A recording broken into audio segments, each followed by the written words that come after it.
Hi, എല്ലാവർക്കും വിജീസ് കിച്ചൻ്റെ പുതിയൊരു വീഡിയോയിലേക്ക് സ്വാഗതം. ഞാൻ നിങ്ങളുടെ സ്വന്തം വിജയ അല്ലെങ്കിൽ വിജി ചേച്ചിയ. എൻ്റെ പ്രിയപ്പെട്ട ഓരോരുത്തർ സുഖമായിട്ടിരിക്കുന്നോ? ദൈവം സഹായിച്ച് ഞങ്ങളിവിടെ സുഖമായിട്ടൊക്കെ ഇരിക്കുന്നു. ഇന്നും ഒരു ദിവസം ദൈവം നമുക്ക് ദാനമായി തന്നതിന് ദൈവത്തിന് നന്ദി പറയാം. അപ്പോൾ കഴിഞ്ഞ ദിവസത്തെ വീഡിയോയിൽ പാട്ട് പാടിയപ്പം പുതിയ ആൾക്കാരൊക്കെ വന്ന് കമൻ്റ് ഇട്ട് നല്ല പാട്ടായിരുന്നെന്ന്. അതൊക്കെ കേൾക്കുമ്പോൾ നമുക്ക് തന്നെ ഞാൻ പാടിയത് കൊള്ളത്തില്ല എങ്കിലും എനിക്കതിൻ്റെ ഒരു സന്തോഷമാണ്. അയ്യോ സോറി.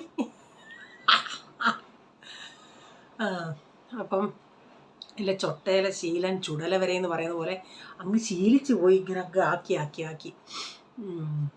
പോട്ടെ, സോറി കേട്ടോ. അത് കഴിഞ്ഞ് പാം ഫ്രൂട്ടിൻ്റെ ഞാൻ പറഞ്ഞില്ലേ, പനന്തേങ്ങ. അയ്യോ കുറേ പേര് പറഞ്ഞു അയ്യോ ഇത് കണ്ടിട്ടില്ല, ആദ്യമായിട്ട് കാണുവാന്ന്. പക്ഷെ ഞാൻ കണ്ടിട്ടൊക്കെ ഉണ്ട്, പക്ഷെ ഇതെന്തിനു കൊള്ളാന്നുള്ളത് അറിയത്തില്ലായിരുന്നു. ഇന്ന് നിങ്ങൾ സ്കിപ്പ് ചെയ്യാതെ കാണണേ. ഞാൻ അതുകൊണ്ട് നല്ല അടിപൊളി ഒരു സ്നാക്സ് ഉണ്ടാക്കിയിട്ടുണ്ട് കേട്ടോ. എന്നോടായിരുന്നോ കളി പനന്തേങ്ങ. അപ്പോൾ ഇത് ഞാൻ കാണുന്നത്, ഞാൻ നാട്ടിൽ ജോലി ചെയ്യുമ്പം അവിടുത്തെ ഡോക്ടർ തമിഴ് ഡോക്ടറായിരുന്നു. അപ്പോൾ ഡോക്ടറുടെ ഫാദർ മരിച്ച ഉടനെ ഞങ്ങളെല്ലാവരും കൂടെ വണ്ടി പിടിച്ച് ഇങ്ങനെ പോയി. അപ്പോൾ ആ ഏരിയയിലോട്ട് പോകണേ അവിടെ എല്ലാ റോഡിൽ അവരൊരു ഇലക്കകത്താണ് ഇതിൻ്റെ വെള്ളമൊക്കെ കൊടുക്കുന്നത്. അവർക്കൊക്കെ അവിടെ ഉള്ളവർക്കൊക്കെ അത് കുടിക്കാൻ നല്ല പ്രാക്ടീസാണ്. എന്നിട്ട് കരിക്ക് പോലെ ഇതിൻ്റെ അകത്ത് ഒരു നമ്മുടെ സെയിം കരിക്ക് പോലെ, പക്ഷേ അതിൻ്റെ ഷേപ്പ് ഒരു വേറെ ഇതാന്നേ ഉള്ളൂ. നമ്മുടെ കരിക്കിങ്ങനെ നമ്മളിങ്ങനെ ഇങ്ങനെ എന്തുവാ പറയുന്നത്, കാമ്പോ ഇങ്ങനെ ഉണ്ടല്ലോ എടുക്കുന്നത്. അതെന്ന് പറയുന്നത് ഇങ്ങനൊരു ഇതുപോലൊരു ഹാർട്ടെന്ന് പറയാനൊക്കത്തില്ല, അതുപോലിരുന്ന അതിൻ്റെ മുറ്റിയ തേങ്ങയായിരുന്നു ഇത്. അപ്പം ജോമാസ് പറഞ്ഞു കുഞ്ഞ അതിൻ്റെ അകത്തെ അത് തേങ്ങ പൊട്ടിച്ച് തിന്നെ. പക്ഷേ ഇത് പൊട്ടിച്ചിട്ട് എൻ്റെ ദൈവമേ, ഞാൻ ആ കൊടുവാളൊക്കെ അടിച്ചിട്ട് ഇവിടുത്തെ ഇനിയും ബിൽഡിങ് കാണാൻ എന്തോ പ്രശ്നം വന്ന് ആരെങ്കിലും താഴ്ത്തുകാരെ കണക്ക് കയറി വരുമെന്ന് പറഞ്ഞ് ഞാൻ അധികം ഇട്ട് പൊട്ടിയില്ല. നമ്മുടെയും നാട്ടിലാണെങ്കിൽ മുറ്റത്തേനും കൊണ്ടിട്ട് ചെയ്യാം. അതുകൊണ്ട് ഞാൻ അങ്ങോട്ട് വെട്ടുന്നുണ്ടെങ്കിൽ ഇങ്ങോട്ട് തിരിച്ച് കൊടുവാൾ വരും അതുപോലെ. പിന്നെ ഞാൻ വെച്ചാൽ കൂടുതലും തിന്നാനായിട്ട് പോകണ്ട, എന്തെങ്കിലും പ്രശ്നം ഉണ്ടായാലോ എന്ന് പറഞ്ഞ് ഞാനത് വേണ്ടെന്ന് വെച്ചു. അപ്പോൾ കാമ്പ് തിന്നാന്ന് പുള്ളിക്കാരിയും പറഞ്ഞ്. ആ കാമ്പ് തിന്നുന്നത് ഞാൻ കണ്ടിട്ടുണ്ടാകും, പക്ഷേ ഇവിടെ പോളൊരു ഇച്ചിരി ഒന്ന് ഉറിഞ്ചി നോക്കാൻ വേണം പറഞ്ഞ് വേണ്ടാന്ന്. അപ്പോൾ ഞാനും കാമ്പ് തിന്നാൻ പോയില്ല. ആരുണ്ട് അതിൻ്റെ അത്. ഇത് ഒത്തിരി നാരടങ്ങിയൊരു ഫ്രൂട്ടാണ്. അപ്പോൾ അത് ഒത്തിരി ശരീരത്തിന് നല്ലതാണ്. ഞാൻ ഗൂഗിളിൽ നോക്കിയിട്ട് എനിക്ക് മനസ്സിലായി, അതുകൊണ്ടാണ് ഞാൻ എടുത്തത്. അപ്പോൾ ഞാൻ റീച്ചാർഡ് പറഞ്ഞ് ഇനി ഉണ്ടെങ്കിൽ കൊണ്ടുവരണേ, ഞാൻ എടുത്ത് വെക്കാമെന്ന്. റീച്ചാൻ പറഞ്ഞു പിന്നെ നീ ഇങ്ങനെ കിടന്ന് മെനക്കെടാൻ പോകാൻ തോന്നി. ഞാൻ പറഞ്ഞു അതൊന്നും സാരമില്ലെന്ന്. അപ്പോൾ ഒരു കമൻറ്റ് ഇന്നലെ പറഞ്ഞു റീച്ചാൻ എല്ലാം നോക്കിയും കണ്ടും ചെയ്യുന്ന ആളാണെന്ന് തോന്നുന്നല്ലോ എന്ന്. റീച്ചാൻ നോക്കിയും കണ്ടും ഞാൻ അന്നേരം അതേന്ന് പറഞ്ഞു, നോക്കിയും കണ്ടും ചെയ്യാൻ അറിയത്തില്ല, പക്ഷേ നമ്മൾ പറയുന്നത് ചെയ്യും എന്നല്ല, എന്താ പറയുന്നത്, എന്നാൽ ഒന്നും അറിയത്തില്ല. അങ്ങനെ എല്ലാം നമ്മൾ പറയുവാണെങ്കിൽ എല്ലാം കൊണ്ടു തരുകയൊക്കെ ചെയ്യും. ഇപ്പം ജോലി കഴിഞ്ഞ് വരുമ്പോഴെങ്ങാണ് എന്തെങ്കിലും അവിടെ കാണുമെന്ന്. ഇപ്പം ഞാനിപ്പോൾ റീച്ചാണ്ട് പറയാം, റീച്ച ഒരു മാങ്ങ കൊണ്ടുവരണേ എന്ന് പറയാമെന്ന് വെച്ചു. കറക്റ്റ് ഒരു മാങ്ങ കൊണ്ടുവരും. നമ്മളൊക്കെ ആണെങ്കിൽ ഇപ്പോൾ ഒരു അരക്കിലൊക്കെ. അതേസമയം ആരാവാ ആരാടാ പ്രൈസമ്മോനെ, പ്രൈസമ്മോൻ ആരാടാ? എന്തോ പറ്റി? പിന്നെ നീ മെസ്സേജ് നോക്കിയില്ലേ? അപ്പം ചില സമയത്ത് കഴിഞ്ഞ ദിവസം അതിന് മുമ്പിട്ട് ഞാൻ പറഞ്ഞ ഇച്ചിരി മത്തി കിട്ടിയായിരുന്നേ കൊള്ളായിരുന്നു. അത് മനസ്സിൽ വെച്ചിട്ട് കഴിഞ്ഞ ദിവസം കൊച്ചിനെ വിടാൻ പോയിട്ട് ഒത്തിരി ആയിട്ട് കാണുന്നില്ല. ഇവിടെ ചില സമയത്ത് നമ്മുടെ അവിടെ ഒരു ലേഡി ഇരിക്കും. അതന്നേരം ആ ലേഡി തന്നെ വൈകിട്ടും ഇപ്പുറത്തിരിക്കും. അപ്പോൾ ഈ രാവിലെ കൊണ്ടുവരുന്നതാ അവർ വൈകിട്ടും ഒക്കെ ഇവിടെ കൊണ്ടുവെക്കുന്നത്. അപ്പോൾ രാവിലെ മത്തി വാങ്ങിക്കാൻ പോയിട്ട് എൻ്റെ അടുത്ത് അവിടെ നിന്ന് ചോദിച്ച് 15 മത്തിയോ 10-15 കാണും, 200 രൂപയെന്ന്. ഞാൻ പറഞ്ഞു ഇവിടൊക്കെ എന്ന് പറയുന്നത് നമ്മുടെ നാട്ടിലത്തെ കൂട്ടല്ല, ഇവർ ആദ്യമേ അങ്ങ് റേറ്റ് കൂട്ടി പറയും. അപ്പം ഞാൻ കൂടുതൽ തന്നെ എങ്ങും പോകാത്ത എന്താണോ, ഞാൻ ഇവർ പറയുന്നത് തന്നെ കൊടുക്കും. എനിക്ക് ബാർഗിൻ ചെയ്യാറില്ല. പക്ഷേ അതേസമയം റീച്ചാൻ നന്നായി ബാർഗിൻ ചെയ്യും. റീച്ചാൻ ആരുടെത്തേലും നിന്ന് ബാർഗിൻ ചെയ്യുന്ന സമയത്ത് ഞാനിങ്ങ് മാറി നിൽക്കും. വഴക്കങ്ങൾ കാരണം ബാർഗിൻ ചെയ്തിട്ട് അവർ നമ്മൾ പറയുന്ന വിലയ്ക്ക് തരുവാണെങ്കിൽ നിങ്ങൾ ചിലർ എന്തിക്കും, യോ പാവങ്ങളുടെ കയ്യിൽ നിന്ന് ബാർഗിൻ ചെയ്ത് വാങ്ങിച്ചല്ലോ എന്ന്. പാവങ്ങളല്ല അവർ, അവർക്ക് മുതലാകത്തില്ലെങ്കിൽ അവർ നമുക്ക് തരത്തില്ലല്ലോ. അതുകൊണ്ട് അവർക്കറിയാം ഇവിടങ്ങളിലുള്ളവരെല്ലാം ബാർഗിൻ ചെയ്യും. അതുകൊണ്ട് അവരാദ്യമേ കൂട്ടി പറയും. അപ്പോൾ എന്നെപ്പോലുള്ളവരാണെങ്കിൽ അവർ പറയുന്ന പൈസ കൊടുത്തിട്ട് ഇങ്ങ് വരും. ഈ റേച്ചാനെ പോലൊക്കെ ഉള്ളവരാണെങ്കിൽ ബാർഗിൻ ചെയ്യും. അപ്പോൾ അവർ 150 രൂപയ്ക്ക് വാങ്ങിച്ചു. ഇവിടെ വന്ന ഉടനെ അയല ഉണ്ടായിരുന്നു. ഞാൻ പറയും എന്തിനാ അയല വാങ്ങിച്ചത്, എത്ര രൂപ അയല? ഞാൻ ചിന്തിച്ച് 4 250 രൂപ. 5 ഉണ്ടായിരുന്നു, ഞാനത് എടുത്തില്ല. അതാ പറയും, ചില സമയത്ത് ഇങ്ങനെ ചെയ്യും, ചില സമയത്ത് റേച്ചാ ഒരു ഇത് കൊണ്ടുവരണമെന്ന് പറയാം, ഒരെണ്ണമായിട്ട് വരും. അങ്ങനെ പിന്നെ എല്ലാം നമുക്ക് നമ്മുടെ ഇപ്പം നമ്മൾ പറയണം, അതനുസരിച്ച് ചെയ്യും. അല്ലാതെ ആൾ ഭയങ്കര പാവമെന്ന് വെച്ചാൽ ഭയങ്കര പാവമാണ്. പിന്നെന്താ, പിന്നെ കമൻറ്റിൻ്റെ കാര്യം ഞാൻ ജോമാസ് പറഞ്ഞായിരുന്നു.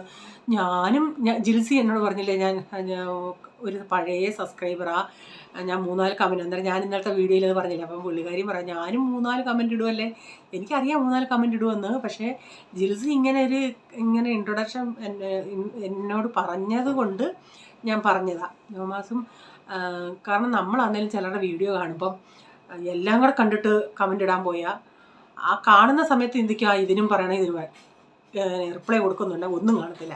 അതേസമയം നമ്മൾ കണ്ടുകൊണ്ടിരിക്കുന്ന സമയത്ത് ആ കാണുന്നവർ അങ്ങ് കമൻ്റ് ഇടുവാണെങ്കിൽ കുഴപ്പമില്ല. അങ്ങനെ ചിലരിടും. പിന്നെ അഖിലേ, പിണം കണ്ട ഉടനെ വരുന്നുണ്ട് അഖിലിൻ്റെ നെയ്യപ്പം കേട്ടോ. അഖിലെന്നും പറയും, എന്നാ ചേച്ചി നെയ്യപ്പം ഉണ്ടാക്കുന്നത്, പിണം കണ്ട കേട്ടോ. ഞാൻ നെയ്യപ്പം ഉടനെ ഉണ്ടാക്കുന്നുണ്ട്, ഉണ്ടാക്കിയെന്ന് വെച്ചോ. ഓക്കെ. പിന്നെ ഇന്നത്തെ ഞാൻ പറഞ്ഞില്ലേ, അതുകൊണ്ട് പാം പൾപ്പും കൊണ്ട് ഞാൻ സ്നാക്സ് ഉണ്ടാക്കുന്നുണ്ട്, നിങ്ങൾ കാണണം കേട്ടോ. ഓക്കെ. അന്നേരം രാവിലെ അതുപോലെ ദോശ ഇഡലിയൊക്കെയാണ് ഉണ്ടാക്കുന്നത്. അപ്പോൾ ഇതാകുമ്പോൾ നമുക്ക് എളുപ്പമുണ്ടല്ലോ. ഞാനപ്പം പറഞ്ഞില്ലേ, ഇപ്പം ഞാൻ അരി കുറച്ചിട്ട് നമ്മുടെ ജവാർ, മണിച്ചോളം, റാഗി ഇതൊക്കെയാണ് കൂടുതലും ചേർക്കുന്നത്. അപ്പം കഴിഞ്ഞ ദിവസം നിഷ ചോദിച്ചു, ചേച്ചി എന്തുവാ അരിക്ക് പകരം ചേർക്കുന്നതെന്ന്. അപ്പം ഞാൻ ഇതാ ചേർക്കുന്നത് കേട്ടോ. കുറേശ്ശെ അത് ചേർക്കുമ്പോൾ നമുക്ക് റൈസ് അത്രയും കുറയ്ക്കുമോ, നമ്മുടെ ശരീരത്തിന് നല്ലതാണ് ഇതൊക്കെ. അപ്പം ഞാനവിടെ ചായക്ക് വെള്ളം വെച്ചിട്ടുണ്ട്, ഇഡലി അപ്പുറത്തുണ്ട്. ഇനിയിപ്പോൾ ഇവിടെ ദോശയും കൂടെ ഉണ്ടാക്കട്ടെ. ഇവിടെ ഇവന്മാർക്ക് ഉപ്പുമാവ് ഇഷ്ടമല്ല. കഴിഞ്ഞ ദിവസം രാത്രി ഞാൻ കഴിക്കാൻ ഉപ്പുമാവ് ഉണ്ടാക്കിയുണ്ടേ, അന്നേരം വേണം പോളിന്. ഞാൻ പറഞ്ഞു, നിനക്ക് ബ്രേക്ക്ഫാസ്റ്റ് ഞാൻ ഉണ്ടാക്കുമ്പോൾ വേണ്ടല്ലേ, ഇപ്പം തിന്നുണ്ടേ ഒരു ടേസ്റ്റ് പോലെ തോന്നുന്നെന്ന്. എന്നാൽ ഞാൻ അതിൻ്റെ അകത്ത് ഞാൻ ഇച്ചിരി ഉഴുന്നൊക്കെ ഇട്ട്, ഇവന്മാർക്ക് ഉഴുന്നും ചേർക്കുന്നത് ഇഷ്ടമല്ലല്ലേ, അങ്ങനെ ഉണ്ടാക്കുന്നതൊക്കെ ഇവന്മാർക്ക് ഇഷ്ടമാണ്, വെറുതെ ഉണ്ടാക്കുന്നത്.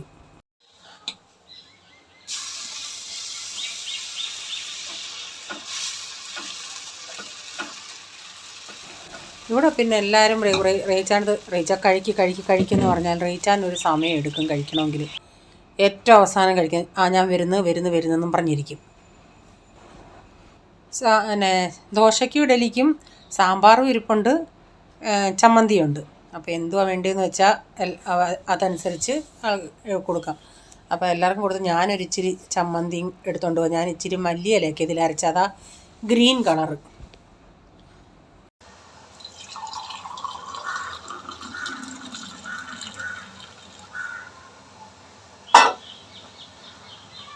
വാഷിങ്ങിന് തുണി ഇട്ടായിരുന്നു രാവിലെ, അതിപ്പം കഴിയാറായി. കാച്ചാൻ വെച്ച് അപ്പം വെളിയിൽ ഉണങ്ങിയ പാത്രങ്ങളെല്ലാം ഇങ്ങനെ എടുത്തുകൊണ്ട് വന്ന് കൊച്ചിന് മസാല ഇഡലി ഉണ്ടാക്കി വെച്ച്. ഇവിടെ എല്ലാം ഇനി ആലാഹമായിട്ട് കിടക്കുന്നേ ഉള്ളൂ, ഒതുക്കണം. കഞ്ഞിക്കങ്ങ് വെള്ളം വെക്കണം. പാത്രങ്ങൾ മുക്കാലും കഴുകി, ഇനിയും ബാക്കി ഇത്രയുണ്ട്. അപ്പം കച്ചട ബക്കറ്റ് വെളിയിൽ നിന്ന് കൊണ്ടുവന്നില്ല, അപ്പോൾ അത്രയും നേരമുള്ള കച്ചട അതിൻ്റെ അകത്ത് ഇട്ടിട്ടുണ്ട്. ഇച്ചിരി ചിക്കൻ എടുത്ത് വെള്ളത്തിൽ ഇട്ടിട്ടുണ്ട്. കഞ്ഞിക്ക് വെള്ളം വെച്ചു. ഇനി അടുത്ത പരിപാടികൾ, ഇനി ഉള്ളിയൊക്കെ പൊളിക്കണം. ഇഞ്ചി എടുത്ത് വെച്ചിട്ടുണ്ട്, ഇനി വെളുത്തുള്ളി ഇതെല്ലാം ഒന്ന് പോയി അകത്തിരുന്ന് പോയി പൊളിക്കട്ടെ.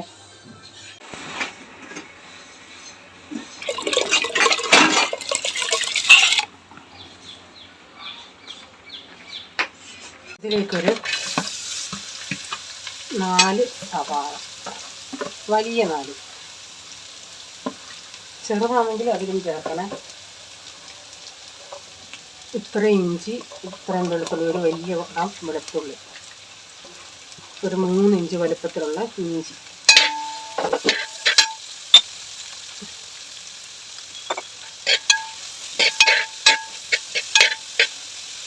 ഞാൻ മുളക് പൊടി മല്ലിപ്പൊടിയൊക്കെ സെപ്പറേറ്റ് ഒന്ന് വറക്കുക കേട്ടോ.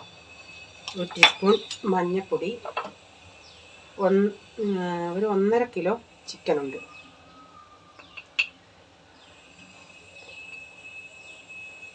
2.5 ടേബിൾ സ്പൂൺ മല്ലിപ്പൊടി, 2 ടേബിൾ സ്പൂൺ കാശ്മീരി മുളക് പൊടി, 1 ടേബിൾ സ്പൂൺ ഗരം മസാല ചേർക്കുന്നുണ്ട്.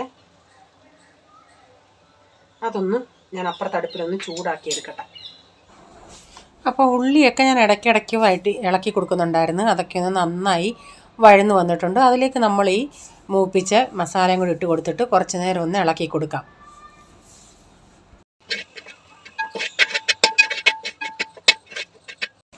ഞാൻ ആ മസാലയുടെ ഒരു കറുത്ത കളർ വരുന്നിടം വരെ ഒന്ന് കരിച്ചെടുത്തല്ല, അത് നന്നായി ഒന്ന് മൂപ്പിച്ചെടുത്ത്. അപ്പം ഞാൻ ഈ ചിക്കൻ ഇച്ചിരി മുളക് പൊടിയും മഞ്ഞൾപ്പൊടിയും ഉപ്പും ചേർത്തൊന്ന് ഇളക്കി വെച്ചായിരുന്നേ. മഞ്ഞൾപ്പൊടി, മുളക് പൊടി, ഉപ്പ്. എന്നിട്ട് ഞാൻ ഈ ഒരു ഇച്ചിണിയും വെള്ളം അങ്ങോട്ട് ആദ്യം ഒഴിച്ച് കൊടുക്കുന്നുണ്ട്. എന്നിട്ടിത് നന്നായി ഒന്ന് ഇളക്കി ഒന്ന് ഇച്ചിരി നേരം ഒന്ന് വെക്കട്ടെ. എന്നിട്ട് കുറച്ച് നേരം കഴിയുമ്പോഴേ ഇതിൽ നിന്ന് വെള്ളം ഇറങ്ങത്തുള്ളൂ. അപ്പോൾ വീഡിയോ കണ്ടുകൊണ്ടിരിക്കുന്ന നിങ്ങൾക്ക് വീഡിയോ ഇഷ്ടപ്പെടുകയാണെങ്കിൽ നിങ്ങളൊന്ന് ഷെയർ ചെയ്യുകയും ലൈക്ക് ചെയ്യുകയും നിങ്ങളുടെ അഭിപ്രായം കമൻറ്റിൽ കൂടെ അറിയിക്കണേ. സബ്സ്ക്രൈബ് ചെയ്യാത്തവരൊന്ന് സബ്സ്ക്രൈബ് ചെയ്തിട്ട് ആ ബെല്ലൈക്കൺ ബട്ടൺ കൂടെ പ്രസ് ചെയ്യുകയാണെങ്കിൽ ഓൾ എന്നൊരു ഓപ്ഷൻ വരും. അതുകൂടെ പ്രസ് ചെയ്യുകയാണെങ്കിൽ ഞാനിടുന്ന വീഡിയോയുടെ നോട്ടിഫിക്കേഷൻ നിങ്ങൾക്ക് വരുന്നതായിരിക്കും. ചെയ്തവർ ചെയ്യണ്ട കേട്ടോ, അങ്ങനെയാണെങ്കിൽ അൺസബ്സ്ക്രൈബ് ആയി പോകും. കുറേ പേര് പറയുന്നത് നോട്ടിഫിക്കേഷൻ കിട്ടുന്നില്ല. ഇന്നലെ തന്നെ എൻ്റെ അനിയത്തിയുടെ ചാനലിൻ്റെ നോട്ടിഫിക്കേഷൻ കിട്ടുന്നില്ലെന്ന് പറഞ്ഞ് എന്നോട് ഒരാൾ ചോദിച്ചായിരുന്നു. അതുപോലെ അവിടെ അടുത്തും പലരും ചോദിക്കുന്നുണ്ട്. നേരത്തെ കിട്ടുമായിരുന്നു, ഇപ്പോൾ കിട്ടുന്നില്ല, സെർച്ച് ചെയ്താലേ കിട്ടത്തുള്ളെന്ന്. ചിലർക്ക് പേര് ഓർമ്മ കാണത്തില്ലല്ലോ ചാനലിൻ്റെ. അപ്പോൾ ഇത് ഞാൻ കുറച്ച് നേരം ഇളക്കി അടച്ചൊക്കെ കൊടുത്തായിരുന്നു. ഇടയ്ക്കിടയ്ക്ക് ഞാൻ വീണ്ടും അടച്ചു കൊടുക്കുന്നു, ഇളക്കി കൊടുക്കുന്നു, അങ്ങനെയൊക്കെയായിരുന്നു. ഇവിടെ പ്രൈസനും പോളിനും ബീഫിനേക്കാൾ ഇഷ്ടം ചിക്കനാണ്. പ്രൈസിന് ചിക്കൻ്റെ ആ ലെഗ് പീസിന് ഭയങ്കര ഇഷ്ടമാണ്. അതുകൊണ്ടാണ് ഇവിടെ ചിക്കൻ അങ്ങനെ വാങ്ങിക്കുന്നത്. ഇപ്പോൾ അതിൽ നിന്നൊക്കെ നന്നായി വെള്ളമൊക്കെ ഇറങ്ങുന്നുണ്ട്. ഇടയ്ക്കിടയ്ക്ക് ഇളക്കി കൊടുത്താൽ മതി. ഇതിപ്പം നല്ല ചൂട് നിൽക്കുന്ന പാത്രമാണ്. അതുകൊണ്ട് ഞാൻ ഇടയ്ക്കിടയ്ക്ക് ഇതിൻ്റെ അകത്ത് ഒന്ന് ഇളക്കി കൊടുക്കുന്നേ ഉള്ളൂ. പിന്നെ വീണ്ടും അടച്ചിടും. ഇപ്പം നന്നായി ഇപ്പം നിങ്ങൾ റോസ്റ്റ് രൂപത്തിലെടുക്കുന്നതെങ്കിൽ ഞാൻ ഇടയ്ക്ക് ഇച്ചിരി ചൂടുവെള്ളം കൂടെ ഒഴിച്ചായിരുന്നേ. അങ്ങനെ വെള്ളം ഒഴിക്കേണ്ട ആവശ്യമില്ല. നിങ്ങൾ ആദ്യം അടിക്ക് പിടിക്കാതിരിക്കാൻ ഒരു ഇച്ചിരി ഒഴിച്ചാൽ മതി. എന്നിട്ട് അതൊന്ന് ലൂസായിട്ട് വരുമ്പം നമ്മൾ ഉപ്പൊക്കെ ഇടുന്ന ഉടനെ അതിൽ നിന്ന് വെള്ളമൊക്കെ ഇറങ്ങും. കഷ്ണങ്ങളൊന്നും വെന്തിട്ടില്ല. ഞാൻ ഒന്നുകൂടെ നന്നായി ഇളക്കിയിട്ട് കുറച്ച് നേരം കൂടെ ഒന്ന് അടച്ചിടുന്നുണ്ടേ.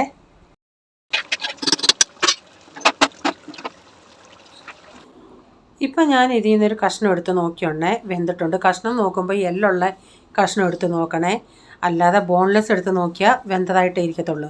ഇതിലേക്ക് നമ്മൾ 1 കപ്പ് തേങ്ങാപ്പാലൂടെ ചേർക്കുന്നുണ്ട്. റോസ്റ്റിനാണെങ്കിൽ അതനുസരിച്ച് വെള്ളം ചേർക്കാവൂ. ലാസ്റ്റ് നമ്മൾ 1 കപ്പ് പാൽ ഒഴിക്കും. ആ രീതി അനുസരിച്ച് നിങ്ങൾ വെള്ളത്തിൻ്റെ കണക്കൊഴിക്കാവൂ കേട്ടോ. തേങ്ങാപ്പാൽ ഒഴിക്കുമ്പോൾ ഇച്ചിരിയും കൂടെ ഒന്ന് ലൂസാവുമല്ലേ. ഞാൻ 1 മുറി തേങ്ങ എടുത്തിട്ട് അതിലൊരു 3/4 കപ്പ് വെള്ളം ഒഴിച്ചിട്ട് അത് അതിൻ്റെ പാലെടുത്തതാണ്. ആ ഒരു പാലേ ഉള്ളൂ കേട്ടോ. എന്നിട്ട് അതൊഴിച്ചിട്ട് നമുക്ക് തീ അങ്ങ് ഓഫാക്കാം. നമ്മുടെ കറി ഇവിടെ ഇപ്പം റെഡി ആയിട്ടുണ്ട്. പക്ഷേ ടേസ്റ്റ് നല്ല അപാര ടേസ്റ്റായിരുന്നു. പക്ഷേ പാലൊഴിക്കുന്നതിന് മുമ്പിട്ട് ഇത്തിരി കുരുമുളക് പൊടി ഇടണമായിരുന്നു. ഞാനത് മറന്നുപോയി. വീണ്ടും ഞാൻ തീയൊന്ന് ഓണാക്കിയിട്ട് ഞാൻ അതിലേക്ക് 1 ടീസ്പൂൺ കുരുമുളക് പൊടി ചേർത്തു. തീർച്ചയായും നിങ്ങളിതൊന്ന് ചെയ്ത് നോക്കണേ. ഇത് ഞാൻ പറഞ്ഞില്ലേ, ചാറിനേക്കായി നല്ലത് റോസ്റ്റായിട്ട് എടുക്കുന്നതാണ് കുറേയും കൂടെ നല്ലത്. അപ്പം വൈകുന്നേരം അല്ല, ഞാൻ ഉച്ചക്കത്തേക്കെല്ലാം ചെയ്തിട്ട് ഒരു 3 മണിയൊക്കെ ആയി കാണും. അപ്പം ഞാൻ നമ്മൾ പൾപ്പെടുത്ത് വെച്ചില്ലേ, അതിൽ നിന്ന് 1 കപ്പ് പൾപ്പെടുത്ത്. അപ്പം ഞാൻ പറഞ്ഞില്ല, ചേച്ചി എനിക്കൊരു റെസിപ്പി കാണിച്ചു തന്നായിരുന്നു. അതെനിക്ക് അത്ര അങ്ങോട്ട് താല്പര്യപ്പെട്ടില്ല. ഇതിപ്പം നമ്മൾ സാധാരണ ഇടയ്ക്കൊക്കെ ഈ ബോണ്ട പോലെ ഉണ്ടാക്കത്തില്ലേ, അതുപോലെ. അപ്പോൾ ഇത് ചേർത്തുണ്ടേ പഞ്ചസാര ചേർക്കേണ്ട ആവശ്യമേ എനിക്ക് വന്നില്ല. വേണ്ടിയോർ ചെയ്യാം, പക്ഷെ നല്ല മധുരമായിരുന്നു കേട്ടോ. ഇല്ല, പഞ്ചസാര ചേർക്കേണ്ട ആവശ്യമില്ല. ഞാനിപ്പോൾ 1 കപ്പ് പൾപ്പാണ് എടുത്തത്. ഇതിലേക്കിനിയും ഞാനൊരു 1/2 കപ്പ് അരിപ്പൊടി ചേർക്കുന്നുണ്ട്. ഇപ്പം അരിപ്പൊടി ഇല്ലെങ്കിൽ ഇപ്പം ഞാനിവിടെ അരക്കപ്പ് അരിപ്പൊടി, അരക്കപ്പ് ഗോതമ്പ് പൊടിയുമാണ് ചേർക്കുന്നത്. നിങ്ങൾക്ക് മൊത്തത്തിൽ ഗോതമ്പ് പൊടി ചേർക്കാം. ഞാനിപ്പോൾ എന്തിനാ അങ്ങനെ പറഞ്ഞത്? നിങ്ങൾ കണ്ടിട്ടുമില്ല. ഇതിങ്ങനെ ചുരുക്കമാർക്കെങ്കിലുമേ ഇങ്ങനെ പൾപ്പ് കിട്ടത്തുള്ളായിരിക്കും. ഞാനിപ്പം ചെയ്ത റെസിപ്പി അങ്ങ് നിങ്ങളെ കാണിക്കുക കേട്ടോ. അപ്പോൾ നിങ്ങളിപ്പോൾ ചിന്തിക്കുവേ ഞങ്ങൾക്കിത് കിട്ടാതെ എങ്ങനെയാണ് ഞങ്ങളിത് ചെയ്യുന്നത്? അതും ശരിയാണ്. അപ്പം ഞാനിതും കൊണ്ട് ചെയ്ത ഒരു റെസിപ്പി നിങ്ങളെ കാണിക്കാം. അടിപൊളി ടേസ്റ്റായിരുന്നു. നല്ല സോഫ്റ്റായിട്ടുള്ള നമ്മൾ ഈ ഗോതമ്പ് പൊടിക്കകത്ത് ഇങ്ങനെ ഇച്ചിരി ഏലക്കൊക്കെ ഇട്ട് ചെയ്യത്തില്ലേ, അതുപോലുള്ള ഇത് ഞാൻ എൻ്റെ കൈ കൊണ്ട് എടുത്ത റെസിപ്പിയാണ്. നമ്മളിത് ഉണ്ടാക്കുമ്പം ഒത്തിരി എണ്ണ കുടിക്കുകയോ അങ്ങനെയുള്ള പരിപാടിയൊന്നും ഇല്ലായിരുന്നു. അതങ്ങനെ ഒത്തിരി അതിൻ്റെ അകത്തങ്ങ് നമ്മൾ ഇപ്പോൾ നെയ്യപ്പം ഉണ്ടാക്കുമ്പോൾ അതിൻ്റെ അകത്ത് ഇത്തിരിയും കൂടെ നെയ്യൊക്കെ കയ്യിൽ വരും, അത് ഇങ്ങനെ മുറിക്കുമ്പോഴൊക്കെ. പക്ഷേ ഇത് അത്രയൊന്നും അങ്ങോട്ട് എണ്ണ കുടിച്ചിട്ടില്ല. അപ്പം ഞാനാണെങ്കിൽ ആദ്യം 1 കപ്പ് പൾപ്പിട്ട് പിന്നെ ഞാൻ നോക്കിയുണ്ടേ ആ പാത്രത്തിൽ പിന്നെ നമുക്കൊരു റെസിപ്പിക്ക് വേണ്ടി ഇല്ല. അപ്പം ഞാൻ ആ ബാക്കിയുള്ള 1.5 കപ്പോളം ഞാൻ ഇതിൻ്റെ അകത്ത്, കാരണം വെള്ളം ഞാൻ ചേർത്തില്ല, അതിന് പകരം ഈ പൾപ്പ് തന്നെ അങ്ങ് എടുത്തു. ഇപ്പോൾ കയ്യിൽ ഉരുട്ടി ഇങ്ങനെ ഇടാനുള്ള വരുവാണെങ്കിൽ ഇത്രയും മതിയായിരുന്നു. അല്ലാതെ നമ്മളിത്തിരി ലൂസായിട്ടുള്ള മാവ്, ഉണ്ണിയപ്പത്തിൻ്റെ ആ രൂപത്തിലുള്ള മാവാണെങ്കിൽ ഒരു ഇച്ചിരിയും കൂടെ പൾപ്പ് ഞാൻ ചേർത്ത് കൊടുത്തു. ഈ പൾപ്പ് തന്നെ നമ്മൾ പൂരി ഉണ്ടാക്കത്തില്ലേ, പൂരി ഉണ്ടാക്കുക, അത് ഞാൻ ഇതുണ്ടാക്കി കഴിഞ്ഞാൽ എനിക്ക് ചേച്ചി ആ വീഡിയോ ഇട്ട് തന്നത്. അതിൻ്റെ അകത്ത് ഇതുപോലെ ഇച്ചിരി പൂരി നമ്മൾ കുഴയ്ക്കുന്ന മാവിൻ്റെ അകത്ത് വെള്ളത്തിന് പകരം ഇതുപോലെ ഒരു ഇച്ചിരി ഇട്ടിട്ട് പൂരി ഉണ്ടാക്കിയാൽ നല്ല സൂപ്പർ പൂരി, നല്ല പൊങ്ങി വരുന്ന പൂരി ഉണ്ടാക്കാമായിരുന്നു. ഇതൊക്കെ കട്ടയൊന്നും ഇല്ല, ഞാൻ നന്നായി ഇങ്ങനെ വിസ്കം കൊണ്ട് ചെയ്തു. എന്നിട്ടൊരു 1/4 ടീസ്പൂൺ ബേക്കിംഗ് സോഡയും കൂടെ ഞാൻ ഇതിലോട്ട് ചേർക്കുന്നുണ്ട്. എന്നിട്ടത് ഒന്നുകൂടെ ഞാൻ ബേക്കിംഗ് സോഡ ഒരു ഇത്തിരി വെള്ളത്തിലൊന്ന് കലക്കിയാണ് ചേർക്കുന്നത്.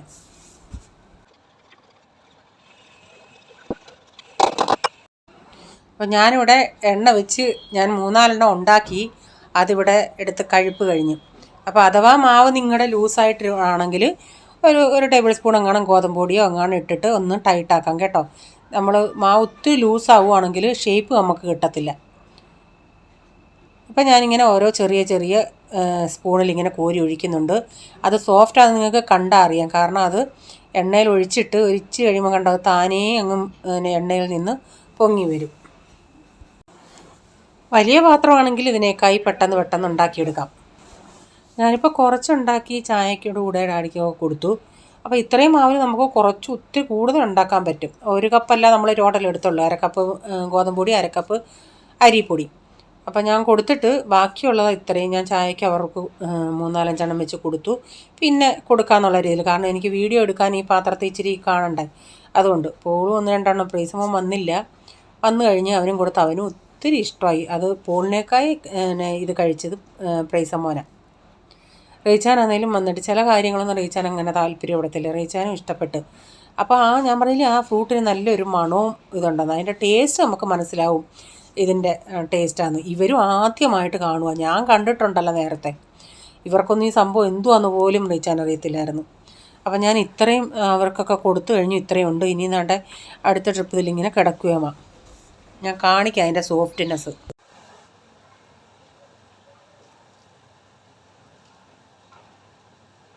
നല്ല പഞ്ഞി പോലുള്ള പഞ്ഞി.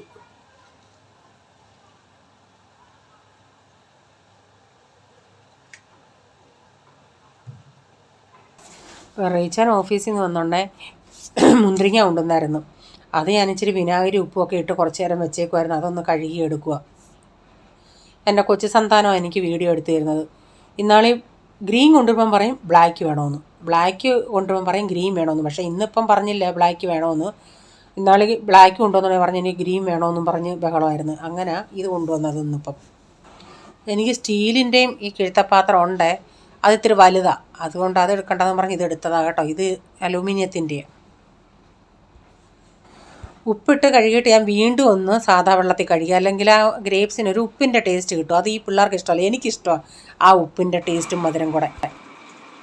മധുരമുണ്ടോ? ചിലപ്പം അധികം മധുരം കാണത്തില്ല. ഇത് നല്ല മധുരമായിരുന്നു. അപ്പോൾ ഇന്നത്തെ വീഡിയോയിലെ വിശേഷം ഇതായിരുന്നേ. ഇനി ഒരു പുതിയ വീഡിയോയുമായി വരും വരെ bye, god bless you all. Thank you, take care, bye bye, see U.